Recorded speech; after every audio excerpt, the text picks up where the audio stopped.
चलिए बेटा आज की क्लास स्टार्ट करते हैं। आज की क्लास में हम एक छोटा सा टॉपिक डिस्कस करने वाले हैं।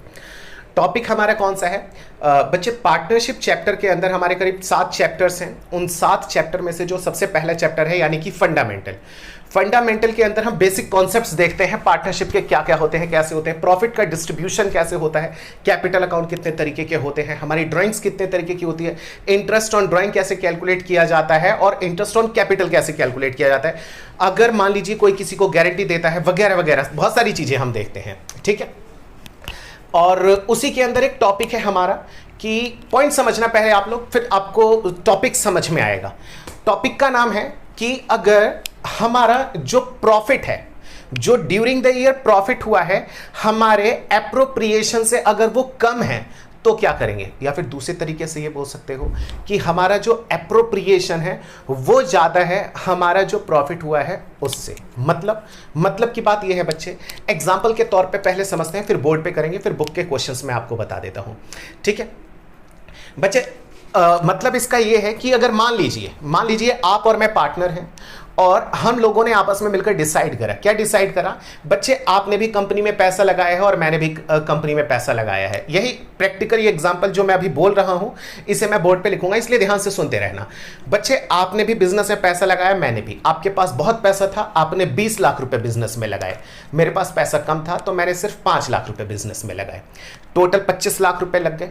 हमने डिसाइड करा कि इंटरेस्ट ऑन कैपिटल मिलेगा, तो आपको भी इंटरेस्ट ऑन कैपिटल मिलता था, मुझे भी इंटरेस्ट ऑन कैपिटल मिला करता था।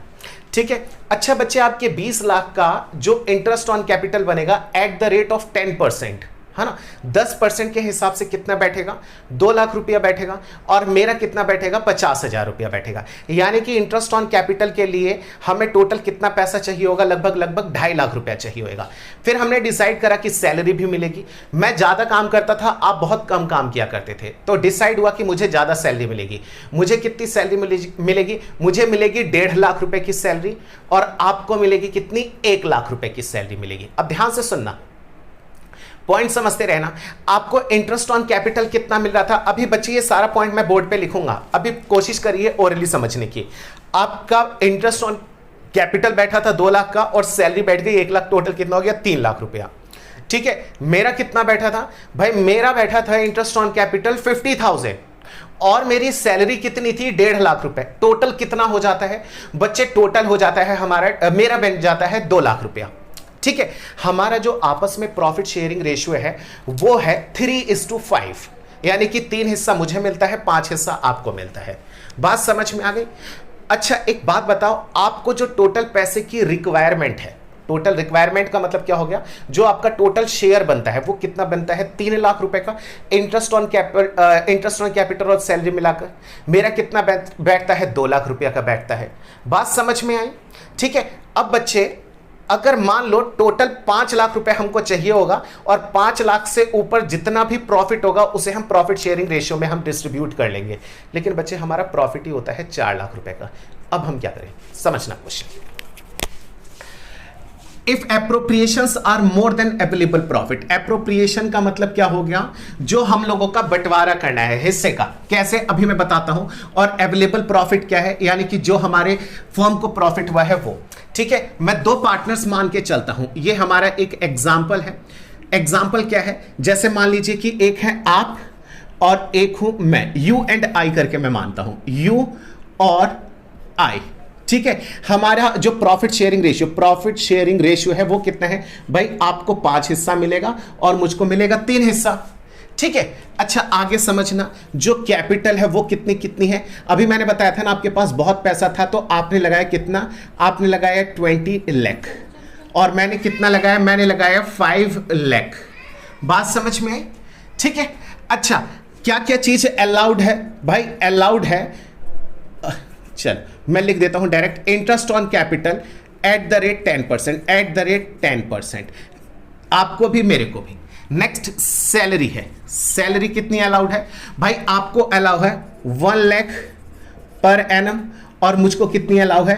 1.5 लाख। चलो मैं पूरा लिख देता हूं, 1,50,000 रुपया पर एनम। जो प्रॉफिट हुआ है ड्यूरिंग द ईयर, वो प्रॉफिट हुआ है 4 लाख। बात समझ में?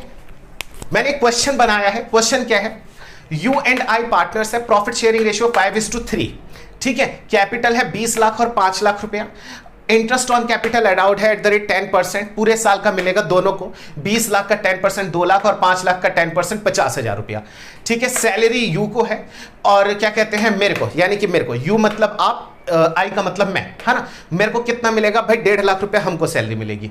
हमें जो प्रॉफिट हुआ है वो हुआ है 4 लाख रुपए का। अब आप बताओ, अगर मैं आपसे कह दूं कि P&L अप्रोप्रिएशन अकाउंट बनाओ और इसे बांट कर दिखाओ, तो आप अपना ट्राई करो और मैं अपना ट्राई करता हूं, फिर मैं आपको समझाता हूं, ठीक है। जल्दी से आप कैलकुलेशन में लग जाइए, आपको बहुत अच्छे से पता है क्या करना है, कैसे करना है, क्यों करना है ना। हम बनाएंगे profit and loss appropriation account.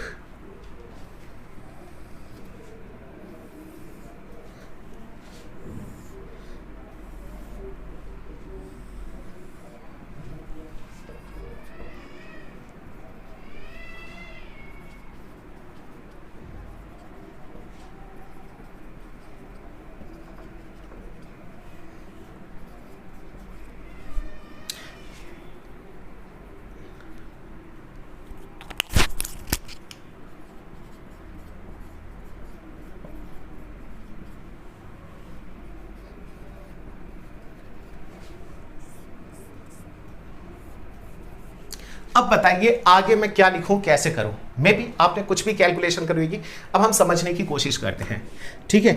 भाई एक कौन है, भाई एक है यू और एक है आई, ठीक है, ये दो पार्टनर्स हैं। अगर मैं इनकी आईओसी निकालूं, जो भी इनको देना है हमको, ठीक है ना, तो इंटरेस्ट ऑन कैपिटल अगर मैं यू का निकालूं तो 20 लाख का 10% निकल के आ जाएगा कितना, 2 लाख। आई का कितना निकल के आ जाएगा, 50,000, समझते रहे ना। और अगर मैं टोटल की बात करूं तो टोटल कितना देना है भाई, ये हो जाएगा टोटल 2.5 लाख रुपया। बात समझ में है, ठीक है। आगे आते हैं, आगे समझते हैं आगे का पॉइंट। अब हमने क्या करा कि भाई ये चीज तो डन हो गई, अब सैलरी भी देनी है, कितनी, 1 लाख रुपए तो देनी है यू को। हम यहां पे लिख देते हैं सैलरी, यू को कितना देना है, 1 लाख का देना है हमको, और आई को कितना देना है भाई, आई को देना है 1.5 लाख रुपया, यानी कि 1,50,000, ठीक है। अच्छा, अगर इन दोनों को भी मैं ऐड कर दूं तो टोटल पैसा कितना देना होगा, सैलरी के नाम से जो टोटल पैसा जाएगा फॉर्म से, वो जाएगा 2.5 लाख रुपए का। यानी कि फॉर्म को, जो फॉर्म है आपकी और मेरी फॉर्म है, पार्टनरशिप फॉर्म है, हमें सबसे पहले 5 लाख रुपए तो इस बात के चाहिए है कि आपको और मुझे आईओसी मिल जाए, इंटरेस्ट ऑन कैपिटल, और सैलरी मिल जाए। उसके बाद का जितना भी प्रॉफिट होगा उसे हम अपना प्रॉफिट शेयरिंग रेशियो, हमारा जो प्रॉफिट शेयरिंग रेशियो है 5:3 में डिस्ट्रीब्यूट कर लेंगे। लेकिन भाई उसके लिए पहले 5 लाख का प्रॉफिट तो हो। हमें तो प्रॉफिट ही 5 लाख रुपए का नहीं हुआ, हमें तो प्रॉफिट ही 4 लाख रुपए का हुआ है। तो प्रॉब्लम आती है कि अब इस 4 लाख को, ये जो 4 लाख का प्रॉफिट हुआ है, इसको हम डिस्ट्रीब्यूट किस रेशियो में करें। बच्चे इसे ही बोला जाता है कि हमारा जो एप्रोप्रिएशन है, क्या कह रहा है, if appropriations are more than available profit, हमारे अवेलेबल प्रॉफिट से ज्यादा है। बात समझ में? तो इस कंडीशन में अब हम क्या करेंगे, आपको यह बताना है। अब इस प्रॉफिट को 4 लाख को मैं कैसे बांटूं, मैं इसे प्रॉफिट शेयरिंग रेशियो में बांटूं, मैं इसे इक्वली बांट दूं, या फिर मैं इसे क्या कहते हैं, कैपिटल रेशियो में बांट दूं। अब इस बात को आपको समझना है बच्चे, याद रखना, अगर ऐसी कभी भी कोई भी कंडीशन आती है कि किस पार्टनर को क्या दें, कैसे दें, क्यों दें, तो याद रखना, आप क्या याद रखना है आपको, अपना इंडिविजुअल पार्टनर का शेयर निकालना। क्या, इंडिविजुअल पार्टनर का शेयर। यू का टोटल शेयर कितना बनता है, यू का टोटल शेयर बनता है 3 लाख रुपया। आई का टोटल शेयर कितना बनता है, आई का बनता है 2 लाख रुपया। आपका टोटल शेयर आपको कितना चाहिए, 3 लाख चाहिए, मुझे टोटल कितना चाहिए, 2 लाख चाहिए, तभी तो 5 लाख रुपए बटेंगे। यू, तुम्हें 3 लाख रुपए क्यों चाहिए, तुम्हें 2 लाख रुपए तो चाहिए आईओसी के, 1 लाख रुपए चाहिए सैलरी का, टोटल पहले आपको 3 लाख रुपए चाहिए। मुझे कैसे चाहिए, मुझे इंटरेस्ट ऑन कैपिटल 50,000 चाहिए, सैलरी चाहिए 1.5 लाख रुपए, टोटल कितना हो जाएगा, 2 लाख रुपए। ये 2 लाख रुपए मुझे चाहिए है। बात समझ में? जो भी प्रॉफिट होगा उसमें सबसे पहले हमें यह मिलेगा, इसका एक्सेस जो भी प्रॉफिट होगा उसे हम प्रॉफिट शेयरिंग रेशियो में बांट देंगे 5:3 में। लेकिन प्रॉब्लम फिर से वही आ गई कि अब इसे हम बांटे कैसे, प्रॉफिट तो कम हुआ है।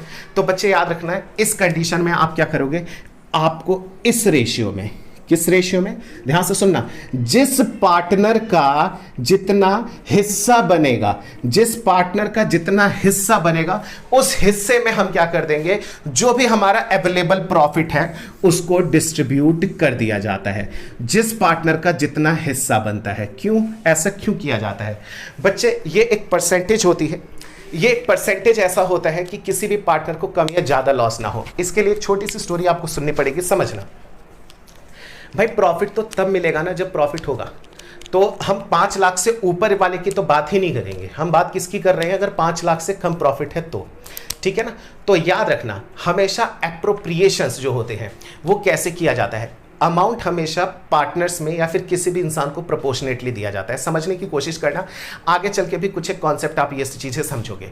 एक पॉइंट समझना आप लोग बच्चे, आपने पुरानी मूवीज में देखा होगा कई बार कि क्या होता है कि अगर मान लीजिए कोई बिजनेसमैन इंसॉल्वेंट हो जाता है, उसका दिवालिया निकल जाता है, तो कोर्ट जो है उसकी सारी प्रॉपर्टी को जब्त कर लेती है, बात समझिए, और ले जाके उसको वो क्या करती है, नीलाम कर देती है, उसका ऑक्शन सेल करती है, ठीक है। और उसके बाद जो भी सबसे हायर बिडिंग लगाता है यानी बोली लगाता है तो उसको वो प्रॉपर्टी दे दी जाती है। जो वो बंदा आता है ना, जो वहां पे हथौड़ी लेकर बजाता है, जो बोली लगवाता है, उसे बोला जाता है ऑफिशियल रिसीवर। आपने क्लास 11th में भी पढ़ा होगा कि कोई पर्सन है वो इंसॉल्वेंट हो गया और ऑफिशियल रिसीवर से सिर्फ इतना पैसा मिला। अब ध्यान से सुनना, जब कोई इंसॉल्वेंट हो जाता है तो कोर्ट कहती है कि अब इंसान को कोई भी परेशान नहीं करेगा, अब इससे कोई भी पैसा नहीं मांगेगा, अब इसकी सारी प्रॉपर्टी को हम जब्त कर रहे हैं, कॉन्फिस्केट कर रहे हैं, और उस सबको हम सेल करेंगे, और सेल करके जो भी पैसा हमारे पास आएगा हम उन सभी क्रेडिटर्स में बांट देंगे, उन सभी क्रेडिटर्स में बांट देंगे जिसने इस पर्सन को पैसा दे रखा है। बात समझ में आ गई? समझना इस पॉइंट को आगे थोड़ा सा और। अगर मान लो कि आप हो गए, तो आपने, और ये हो गया मैं, आपने किसी पर्सन को दे रखे हैं 1 लाख रुपए और मैंने किसी को दे रखे हैं 10,000 रुपए। बहुत प्रैक्टिकली समझना, आपने किसी को 1 लाख दे रखा है और उसी बंदे को मैंने दे रखे हैं 10,000 रुपए। वो बंदा हो गया इंसॉल्वेंट, वो जो पर्सन है वो इंसॉल्वेंट हो गया, और जब इंसॉल्वेंट हो गया, दिवालिया निकल गया, उसके घर बार जब बेचा गया तो उसकी प्रॉपर्टी से पैसा जो मिला वो मिला सिर्फ और सिर्फ 20,000 रुपए। अब इसको कैसे बांटा जाए, बात समझे? तो सरकार कहती है कि सबको इक्वल प्रोपोर्शन में पैसा मिलेगा, इक्वल प्रोपोर्शन।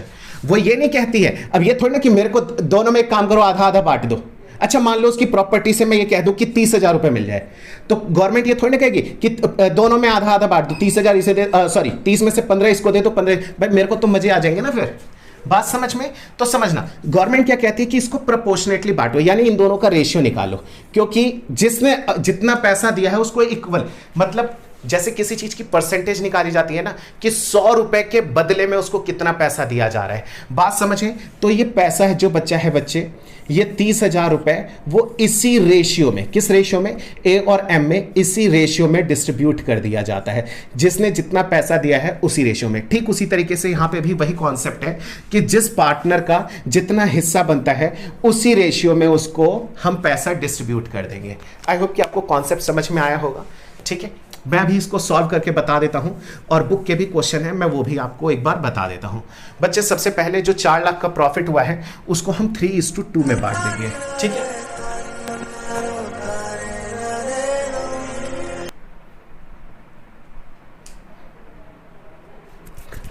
चलिए क्या कहते हैं, जो हमारा 4 लाख का प्रॉफिट है उसको हम 3:2 में बांट देंगे। 5 से डिवाइड करेंगे 4 लाख तो कितना आ जाएगा, जल्दी से बताओ? 80। हाँ, 8 पंजे 40 होते हैं, ठीक है। तो 8 तिया 24, यानी कि यू को कितना मिल जाएगा, आई को कितना मिल जाएगा? भाई यहाँ आ जाएगा 4 लाख, यहाँ आ जाएगा 4 लाख, यहाँ आ जाएगा 4 लाख, और हम इसका कुछ भी नाम नहीं लिखेंगे, हम इसको डायरेक्टली बांट देंगे। कितना? 8 तिया 24, 2,40,000 और 1,60,000। बस छोटा सा कॉन्सेप्ट था, मैं बता देता हूँ टीएस ग्रीवाल सर की बुक से कौन कौन सा ये क्वेश्चन है। भाई इसका इलस्ट्रेशन नंबर है, जो नया वाला एडिशन है 2021 का अगर एडिशन आपके पास है तो पेज नंबर 2.20 पे आपको क्वेश्चन मिल जाएगा, इलस्ट्रेशन नंबर 11। आप इसको ट्राई कर सकते हो, ठीक है। प्लस इसका एक क्वेश्चन भी है।